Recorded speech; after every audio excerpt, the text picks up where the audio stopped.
Ladies and gentlemen, my first name is Andy. You know me as the Duke on CageSide Seats. I work with the Reverend as far as covering the Indies, and one of the big deals on the Indies coming up in a couple of weeks is a little something called the Making Towns Classic. 16 women gathering in Nashville, Tennessee for a one-day tournament.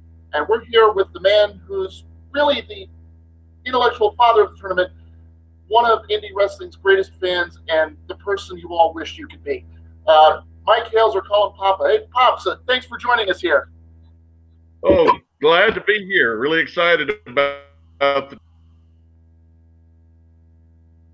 All right. I guess the first question that people might have is, why are you called the Making Towns Classic? Obviously, I know your history behind it, but most people may not.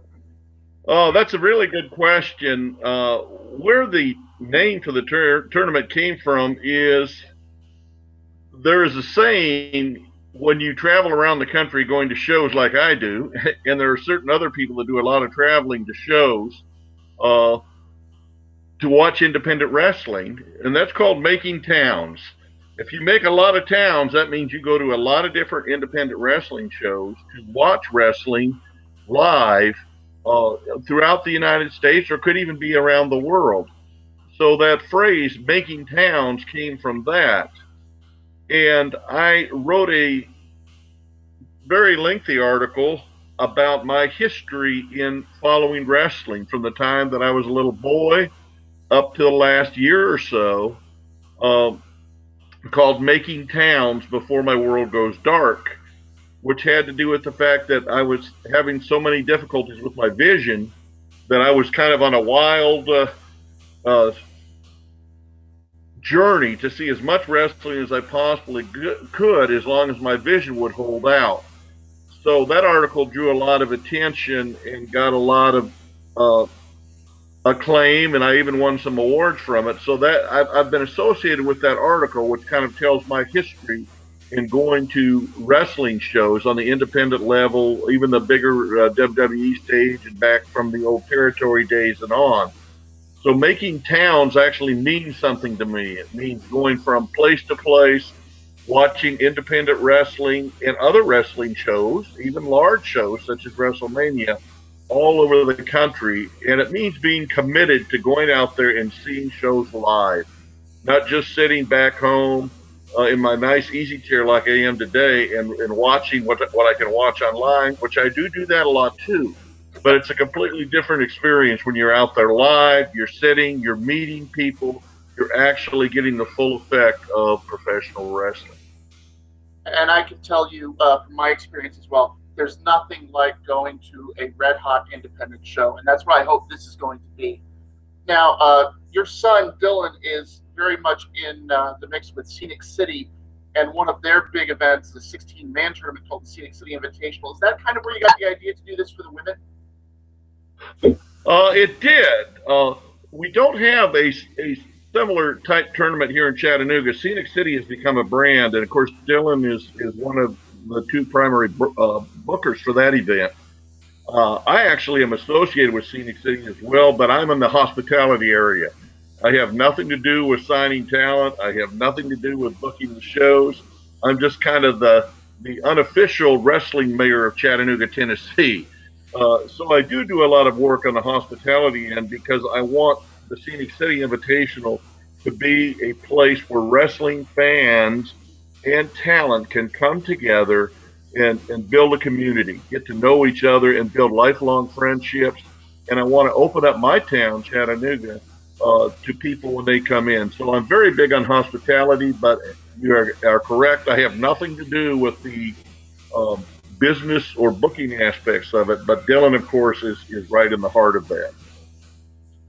All right, now to continue the comparison, we've already had the first round matchups announced for the Making Towns Classic, but after that, I know with Scenic City, it goes from the first round to the quarterfinals and then all four into the final.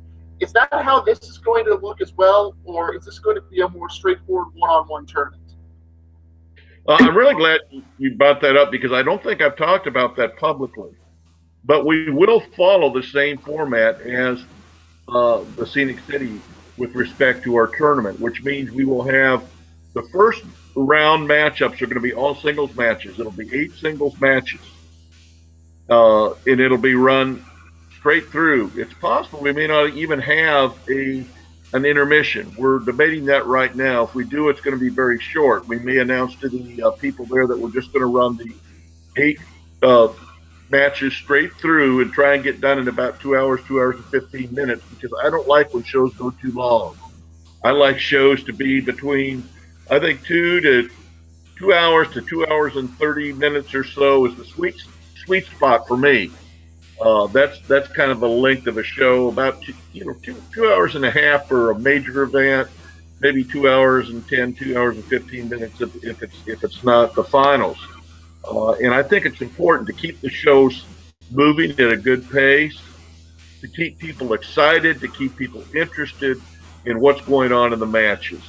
So the second session, or the second show, will consist of 4 semi-round matches.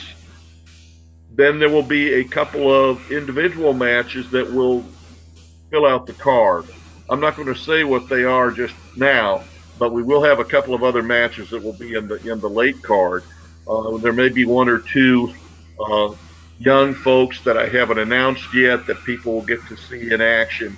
I would say there's a good chance of that.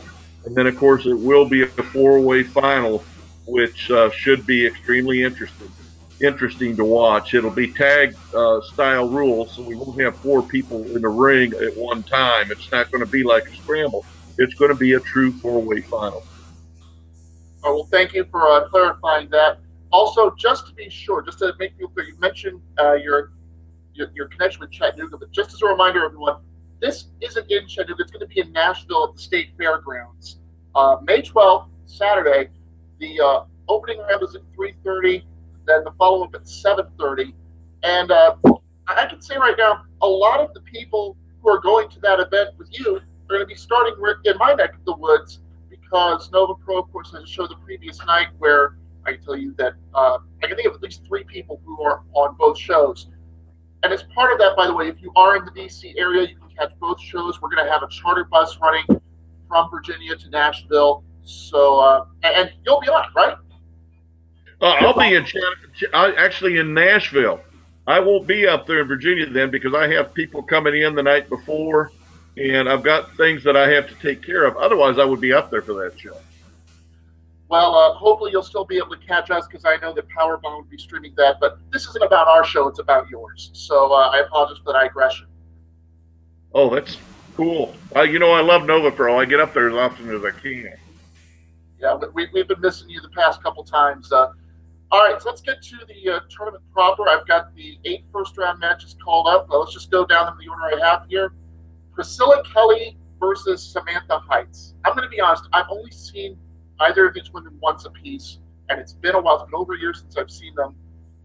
I do know that Priscilla, when I saw her, she was sort of an auxiliary with the Carnies, and Samantha Heights, I know, teams with the Nova Pro regular and Brittany Blake. But of course, you've seen everyone in this tournament more than I have, so let's talk about the participants in this match.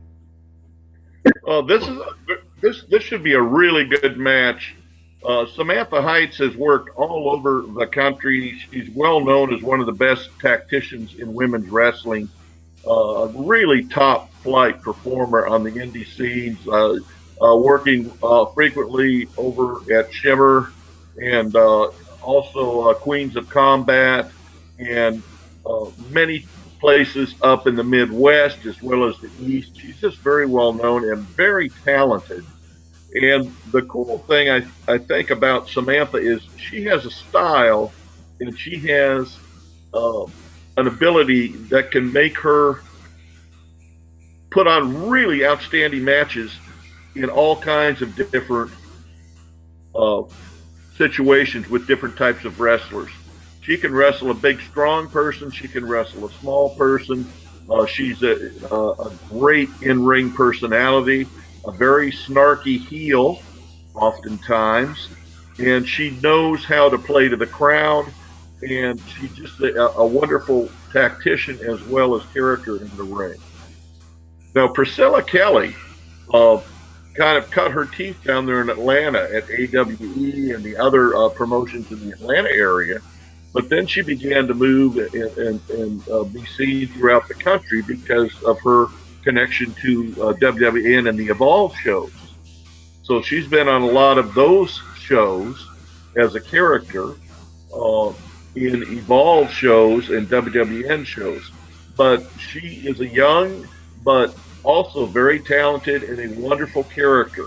She has that great aspect of character, which I love to see in independent wrestling or any wrestling, because that is so important in building a story.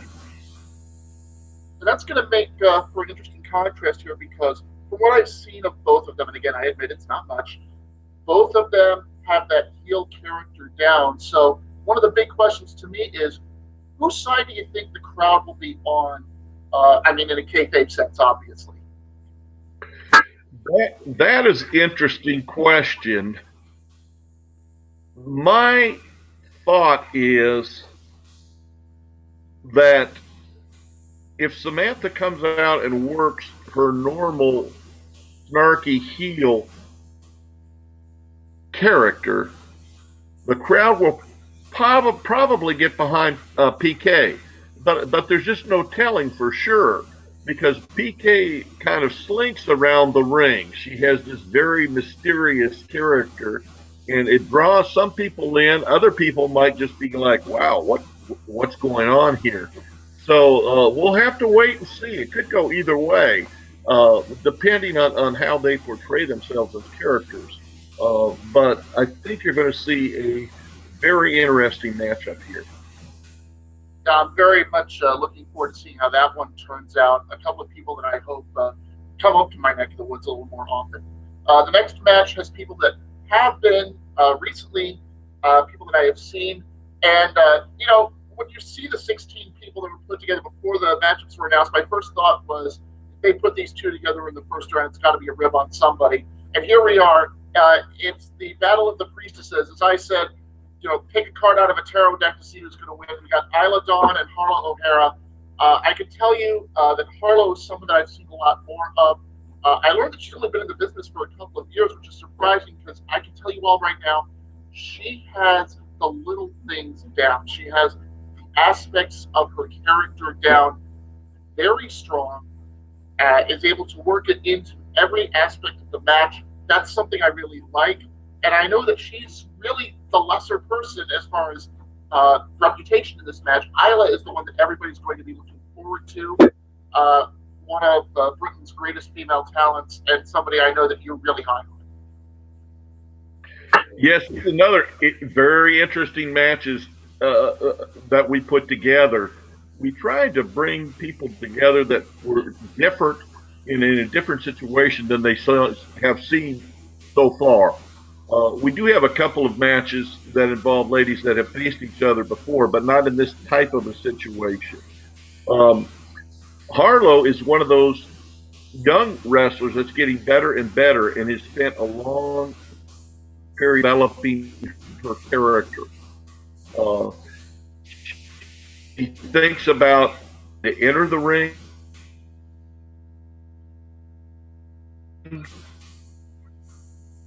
from the time she leaves the stage area or walk to the ring. You still there? Okay, we're back. Sorry about that, everyone. All right. You want me to start again on that? We heard about Harlow and that you said that she is a defined character, but didn't really hear any of the details behind that, so let's pick up there. She has worked to improve her technical wrestling a great deal in the last year or year and a half. She's not the same wrestler that she was a year ago, which is one reason that we decided that we were going to include her in the tournament. And she's one of these rapidly improving young wrestlers. Yeah, I can vouch for that, definitely. Now, Isla Dawn, on the other hand, is an established star, a very great pedigree of independent wrestling in England and over in Europe. as well as a fantastic wrestler here in the United States. If you have never seen her before, she is unbelievably good. She's so great in the ring. She's such a stiff worker. And again, she's a wonderful character. The one thing I would like to emphasize about the whole field is we have a developed field in terms of their character and their wrestling persona, which I think is going to make it a much, much more enjoyable and better tournament because it's going to make it easier for us to tell good stories. And Isla is at the top of the game when it comes to being a heel. He can also work babyface. But when I saw her wrestle Kylie Ray at Nova Pro earlier this year, it blew me away.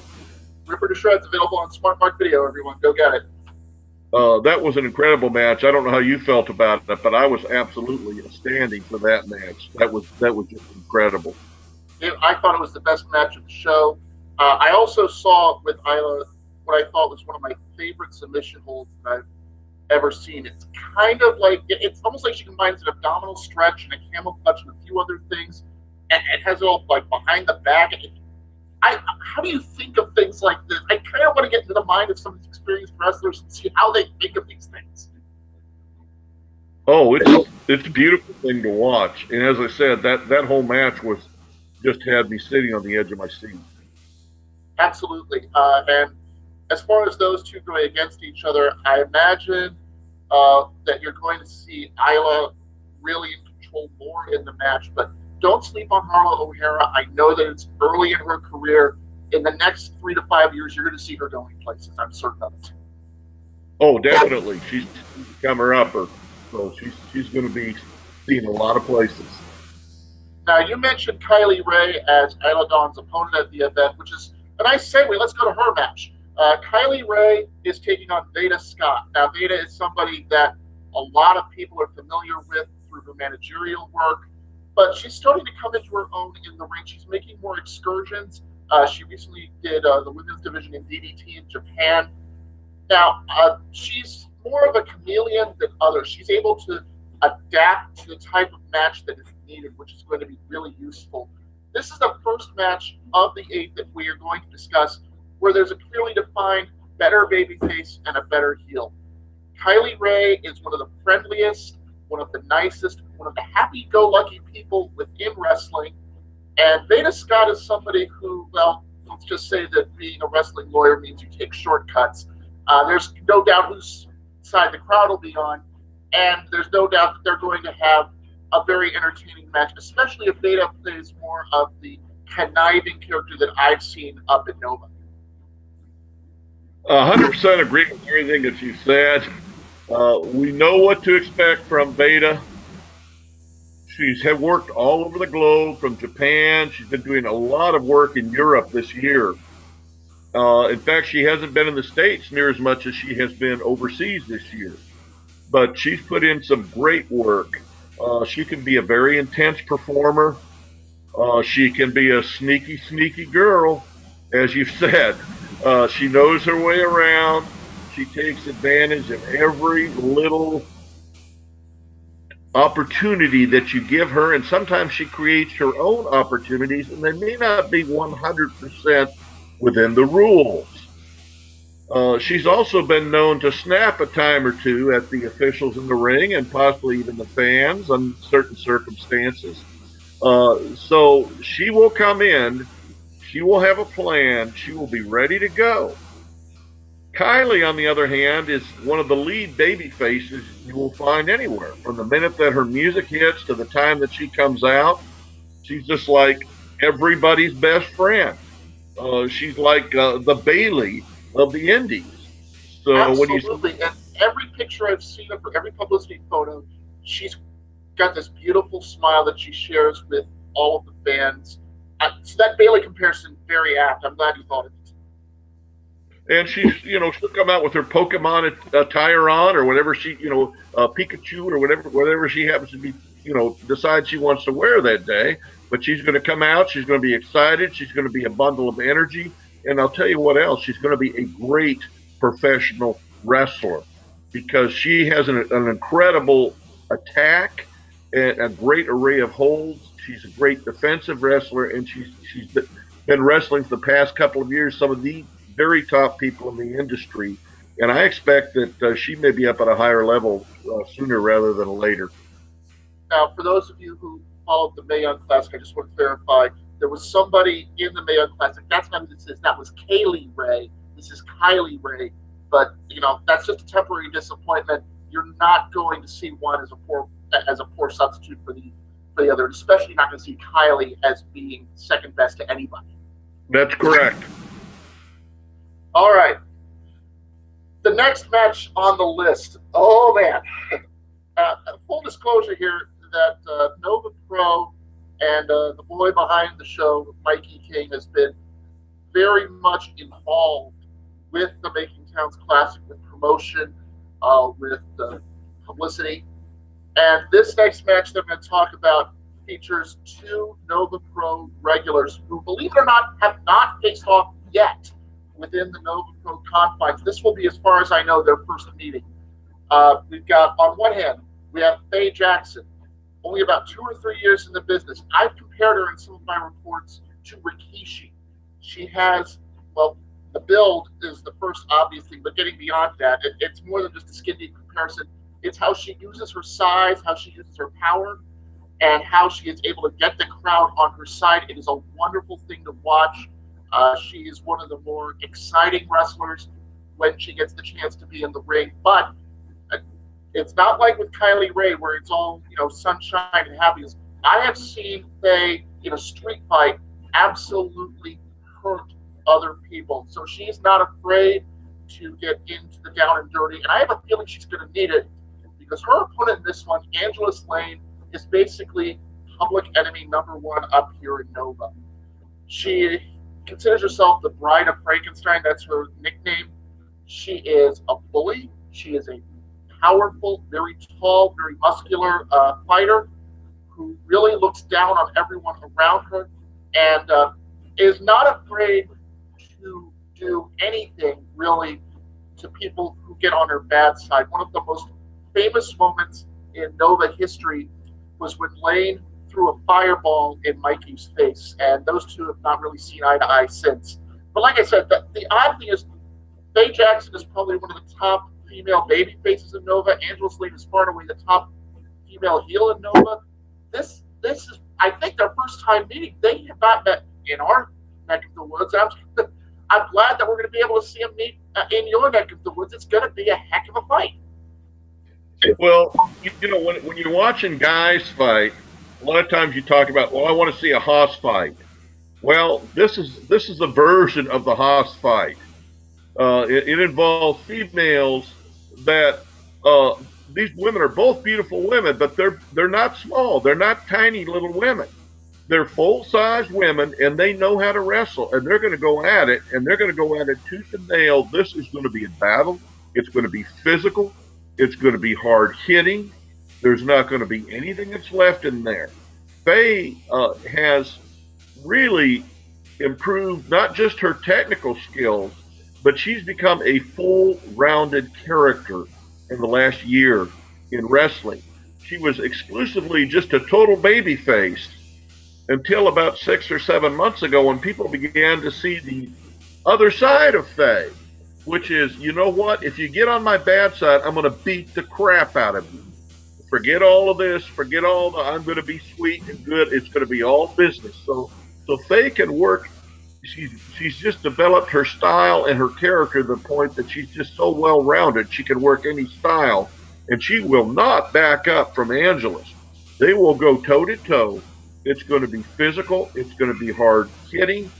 Angela's just doesn't give a damn about anybody. She thinks she's entitled. She thinks she can do whatever she wants, and she thinks people are just going to lay down and just let her, plow through them.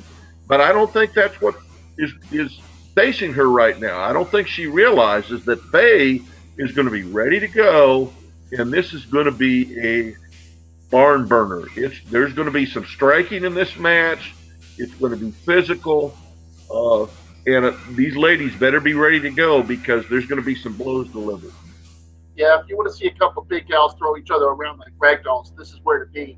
Also, just since this is something that might come into play in the tournament, at the most recent Nova event, Ultimate and Rumble, Angela Slane actually cost Faye a victory against Harlow O'Hara. And on social media, those two seem to be kind of getting on the same page. So that might be something to watch out for when the tournament begins. Yes, sometimes things go beyond just what's happening in the moment. So there could be some things that happen in our tournament that affect what's going on in some other promotions that we're close to. Very, very possible. And that's something to look for, especially if you're a fan of other places that feature women's wrestling, which are more and more numerous, which is good news. The next match that I've got here features one person I'm very familiar with and one person I've never seen before. So I'll take the one I'm familiar with and I'll just hand it off to you. Laney Luck is somebody who came up about a year ago as part of the tryout show for Nova. She was in a match. I didn't really think she stood out much, but she has improved greatly over the last year. Has added to her character. Has been able to work face or heel depending upon what is necessary, and is very much more of a speedster, which I really like. I like the way that she's able to move in the ring. She has good acceleration, and we just recently saw her put on a good early match against Angela Slane with the Rumble. But also something to watch out for.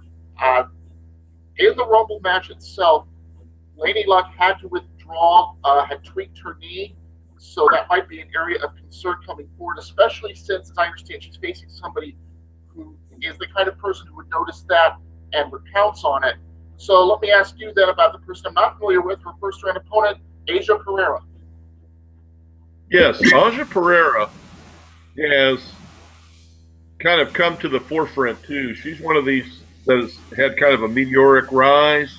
The last couple of years, she's been attending Rise and Shimmer shows, a very important part of Queens of Combat, and she's very well known in the Georgia, Florida, that area circuit, and other areas of the country as well.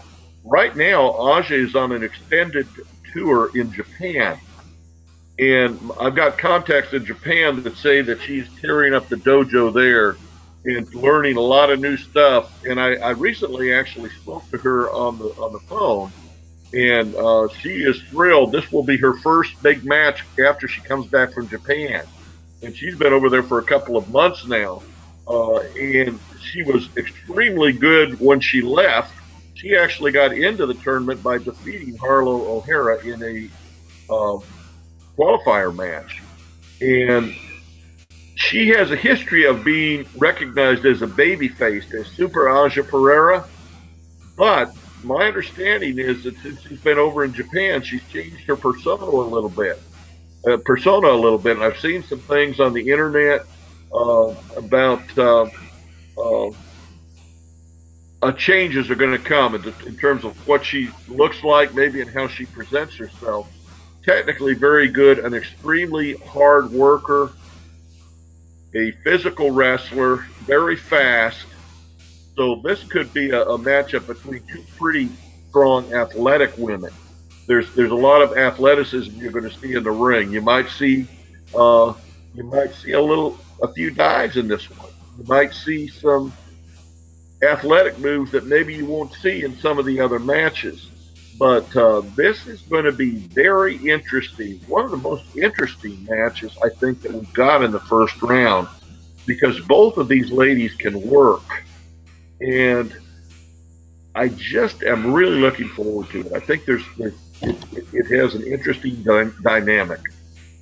Now, have you been in contact with the lady at all about how her leg is coming along? Because I know from being there live, she couldn't even put any weight on and had to be helped to the back, and that is only 3 weeks prior to the tournament. So that's obviously an area of concern for her. I have talked to her, and she thinks that she's going to be fine and good to go by the time the tournament hits. Of course, we don't have control over medical issues and things like that, but she feels like it's coming along. She's going to be, good to go. I will say this, that Aja is a smart character, and she's going to realize that there's been a knee injury. And if this match happens, and I certainly still expect that it will happen, I would not be surprised to see Aja go after that knee. Yeah, sorry, lady, we didn't mean to give away your weakness or anything, but we had to do a full preview. Hopefully, there's no That's hard right. feelings. That's right.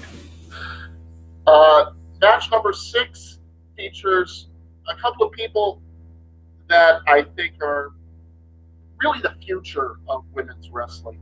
Uh, Kind of surprising at how far they've come along, and their combined age is maybe 41 at this point. Uh, Savannah Stone. If you watch WWE Raw, you know that about a month or two ago, Savannah Stone was invited on Raw as the person already in the ring for Nia Jax to beat up. But that was a milestone event. She was the first person born in the new millennium to have a match in WWE. That is a major accomplishment. We're already talking about the 0-1 women's champion here in the U.S., and she's still in high school. That's the amazing part. This is a prodigy in the ring and somebody who is going to be around for a very long time. And speaking of being around for a very long time, Jordan Grace, the last pure athlete, Big Mama Pump, whatever nickname you want to give her, one of the better power wrestlers that I have seen. Very good with timing on slams, uses her size very well. Again, another very young wrestler. We're talking about two people who will be at the forefront of women's wrestling, and I would bet both of them get called up to the WWE, to NXT and beyond within their career. But this match could really go a long way to determine who is at the top of that blue chip list. I agree with that. Savannah was one of the very first people to qualify for our tournament. She actually defeated Kylie Ray in a huge match at Glory Pro, and she's wrestled already some of the top stars in independent wrestling. She's wrestled, I believe, Mia Yim. She has wrestled so many of the big stars already. Just recently, she wrestled and had a great match with Lufisto, who is actually Jordan Grace's tag partner in Team Pog up in talk about another angle there, huh? Right. So Savannah's very young. As you said, she's about to graduate from high school. She just turned 18 around Valentine's Day, I believe. And she has not been in the business that long. She's just on such a rapid rise and such an incredibly hard worker. Very, very good student, very, very good athlete, a real star in some sports, high school sports in Illinois, before she totally committed herself to wrestling. Her future is unlimited. She had, as you said, a great appearance on Raw. She's physically strong. She's very intelligent, very hardworking, and I don't really see any kind of ceiling for her if she keeps with the dedication that she has now. Now, Jordan Grace, for my money, may be the best athlete in the field. She's just an incredible athlete overall. She's extremely strong. Yeah, she could probably bench press me, and I'm not a small guy. And she is quick. She is highly intelligent. She's been wrestling a long time. Even though she's only 22, she's basically been wrestling for 7 years. So she has a long list of accomplishments over those years. And I think the fact that she's so young kind of shocks people because they don't realize, my goodness, she's been wrestling a long time. But she is clearly, if not the best athlete, certainly one of the best athletes in the field.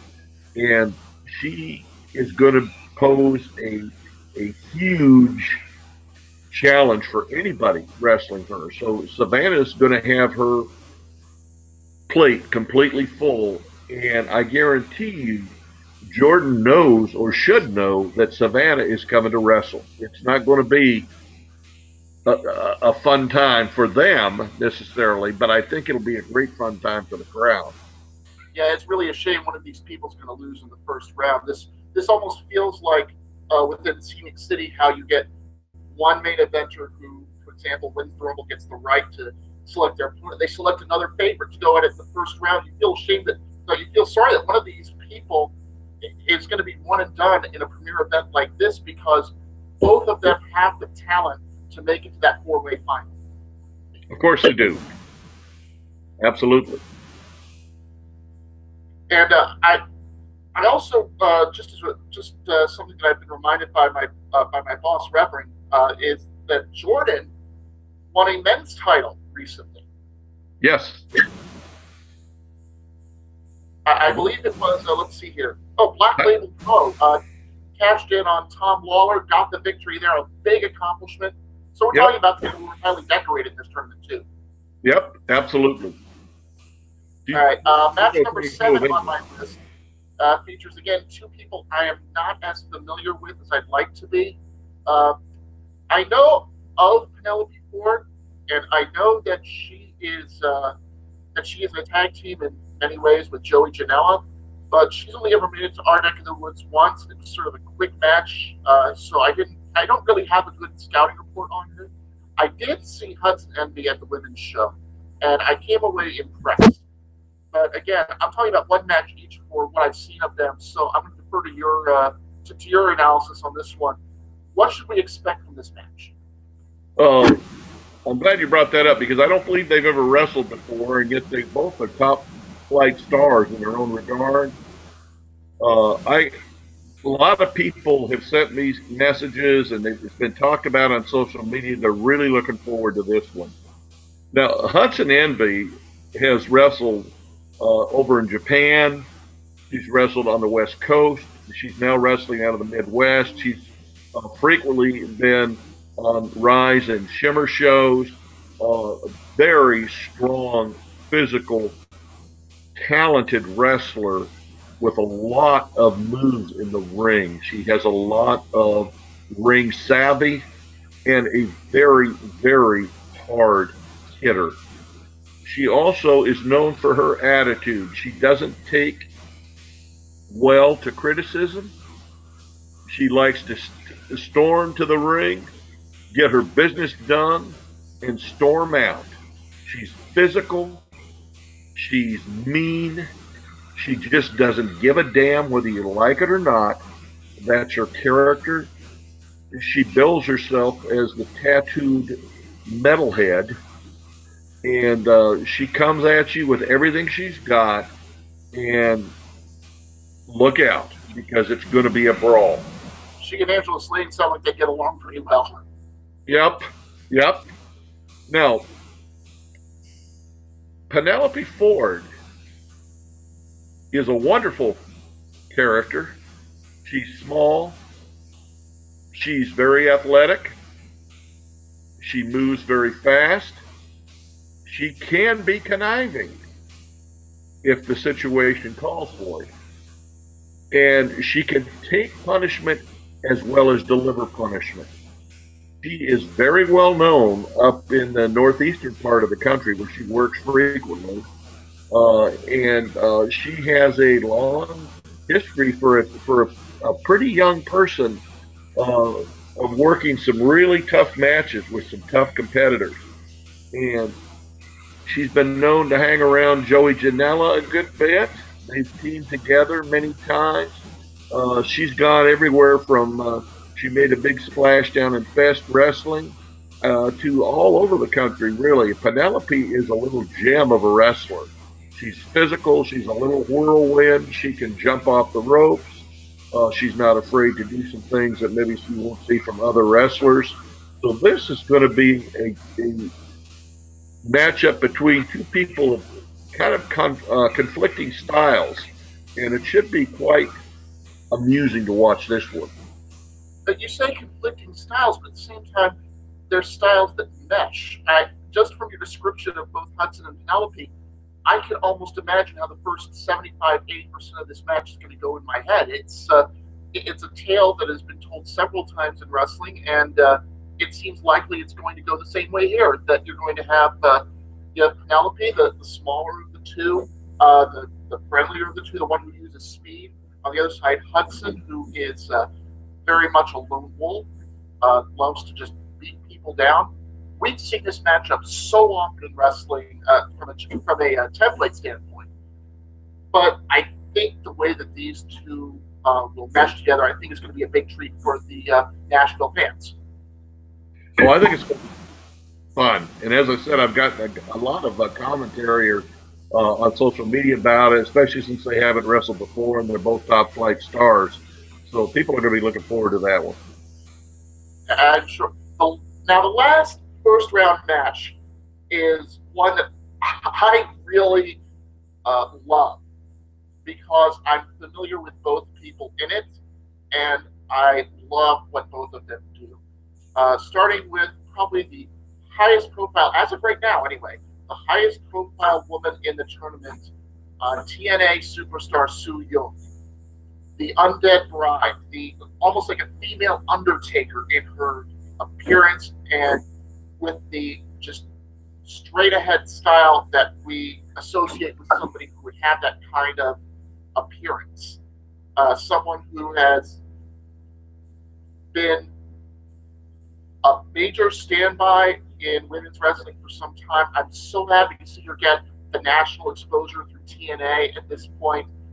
I think that I think Anthem has made the right choice in investing in her, and I know just from reports of the tapings in Orlando that big things are ahead for her on in the near future.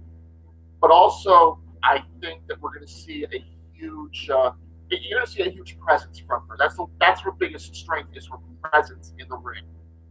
And her opponent is someone who, when I review a roster, there are three things that you really need on the babyface side. You need the face. You need the person who is at the top, who is the franchise or the ace. You need the heart, the person who will keep fighting even when they're down, who will keep coming back, who lives to be the underdog and comes forward for that.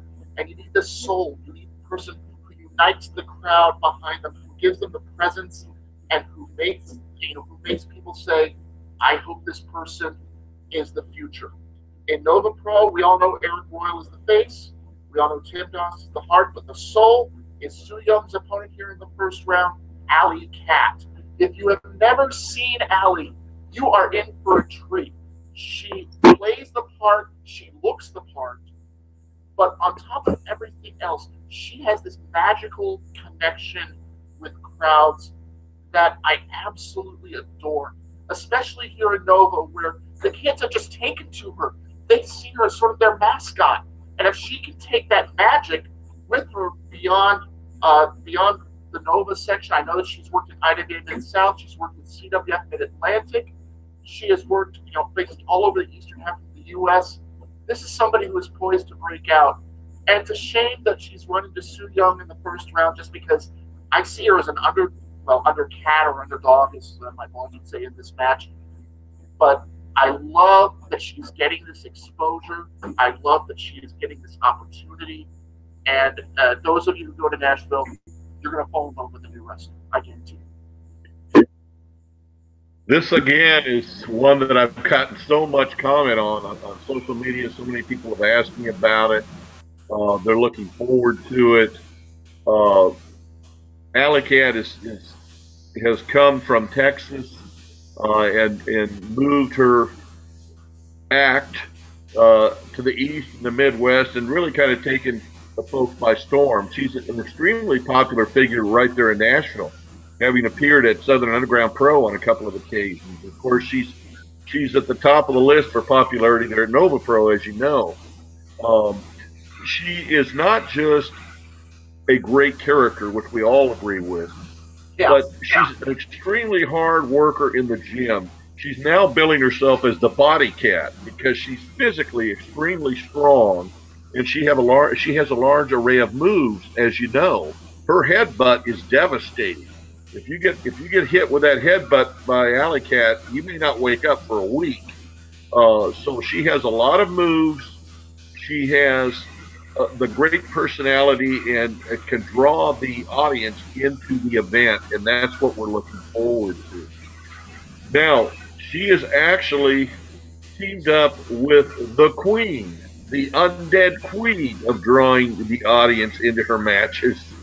There's nobody in wrestling like Su Yung. And for my money, she is the best character in all of independent wrestling, male or female. There is no one that is like Su Yung. From the time her ring entrance is mesmerizing, her character throughout the match, from the time she enters to the time she leaves, is absolutely compelling. Sue is a very slight person. She's not a big person. She looks frail, and she often works an underdog role coming back to win a match. Sometimes she'll come out and she'll just destroy somebody from the get-go because she is also one of the greatest brawlers in all of wrestling. So she's incredibly talented in the ring. Her character is totally unique. There's nothing like it. Alley Cat is wonderful, brilliant, and improving so rapidly in the ring. This is going to be a clash that I think will have people excited.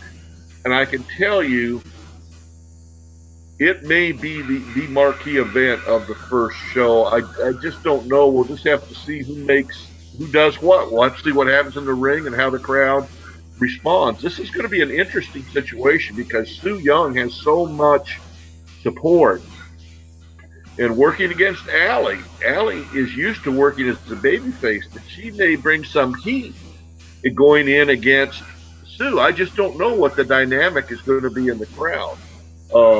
The whole tournament has some interesting dynamics because there's not just one babyface, there's not just one heel.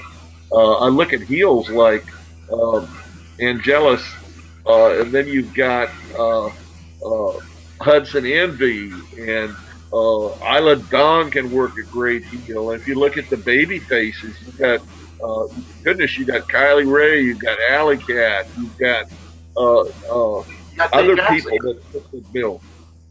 Pardon? You have Faye Jackson too. Faye is a wonderful. That's correct. Now I will say this. Unfortunately, 8 women have to lose in the first round. There's no way around it. We tried to pair people together where the winner was not obvious. I wanted to have the people that work with me on the booking, my partner, Jeremy Snyder, Making Towns guy, Mike the Boy has helped us with the tournament. My son Dylan has helped. We tried to make pairings where the winner wasn't for certain known, that it wasn't obvious, that anything could happen. And I think that makes the tournament more exciting for the fans, but it also means that some top quality people have to lose in the first round.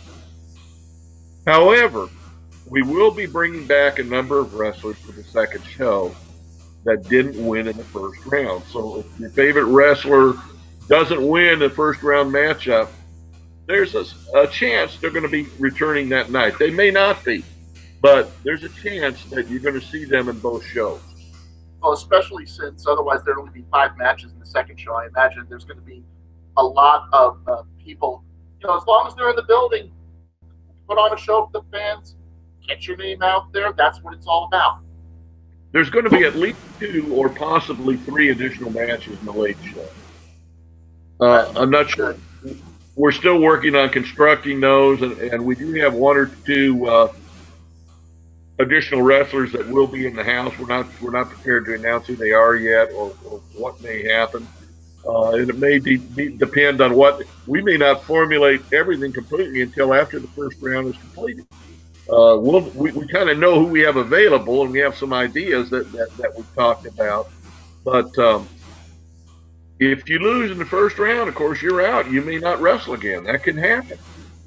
But there might be an opportunity for you to come back in a special attraction match or something that's going to be happening later. We'll see.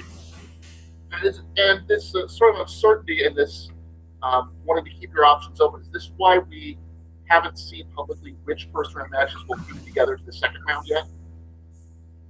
We are not going to announce brackets per se. However, I'd be more than happy to entertain people's ideas now that they know the format of the tournament about who they think the Final Four will be. I think it'd be cool to have a little contest or something on that. Who do you think the Final Four will be? Who do you think the winner will be? Or even the order of the Final Four. I think people can speculate on that looking at those first round matches.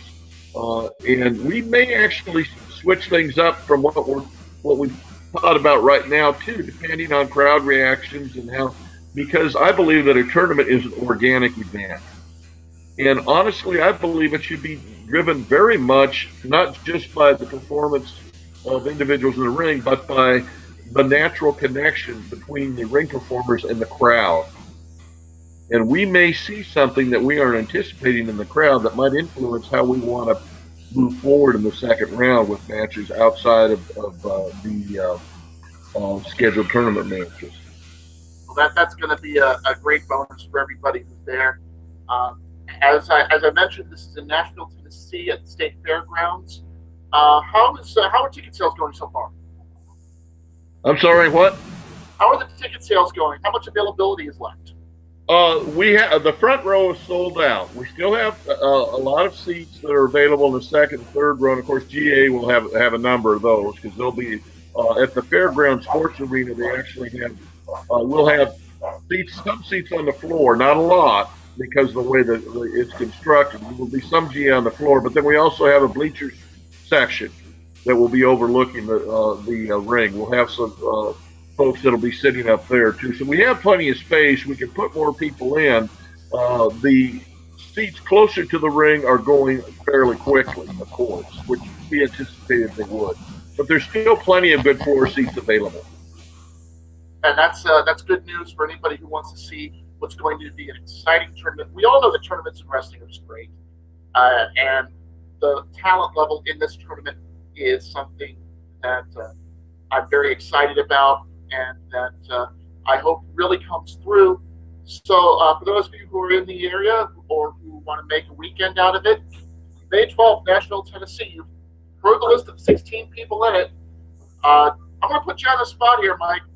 If you had to pick one person from this tournament and say, you're going on to NXT after this tournament's over, who do you want to get that call most of all? Wow, boy, that's a really good question.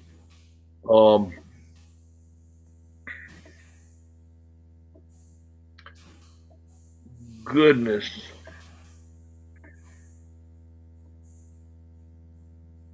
I'm going to say I think someone that they definitely have their eye on from high above is Kylie Ray. And she's such a good person, wonderful person. I would be very happy if she got the call. I'd be very happy to see Jordan Grace get the call. Just a lot of women are just improving at such a rapid rate. I think that the number of people that we have that can go to shows and put on a great show, women performers, is just increasing rapidly. Those two are two that I think would be deserving of a chance at the next level for sure. And given that they've already announced on the network that the Mae Young Classic is going to have the second iteration, I do hope that some of the people that you'll be seeing in this tournament do get the trip to Orlando and get that major exposure that all of them definitely. Yeah, I think that there's a good chance you're going to see somebody in that tournament that's in my tournament. That wouldn't surprise me at all. All right, well, Mike, it's been a pleasure talking to you this past hour, getting everybody excited over the Making Towns Classic. I hope that the enthusiasm that I have, that the people at Nova have, that you have, that the performers have, rubs off on us at CageSide Seats. I hope there's more attention to it. For those who want to keep following this and all the best in independent wrestling, go every Thursday afternoon. Reverend Claire has the Sermon on the Mat where she covers all the major events that are going to be taking place underneath the radar. Papa Hales, thank you so much for spending time with the Making Towns Classic. You'll find him on Twitter at MikeHales9. He's one of the best people you'll ever meet. Well, thank you for having me on. I'm always glad to talk about it. I'm so excited about the show. I'll be in Nashville this week. getting the final layout or setup for the sports arena, world famous sports arena there at the fairgrounds. So we're just so excited for that. So I can't wait. All right, guys. Thank you so much for paying attention to this video. This is the Duke. We're signing off. We'll see you again at Nashville, at Nova Pro, and anywhere else you want to be. Remember, support your local independent wrestling promotion. They're the lifeblood of this business. All right, thank you.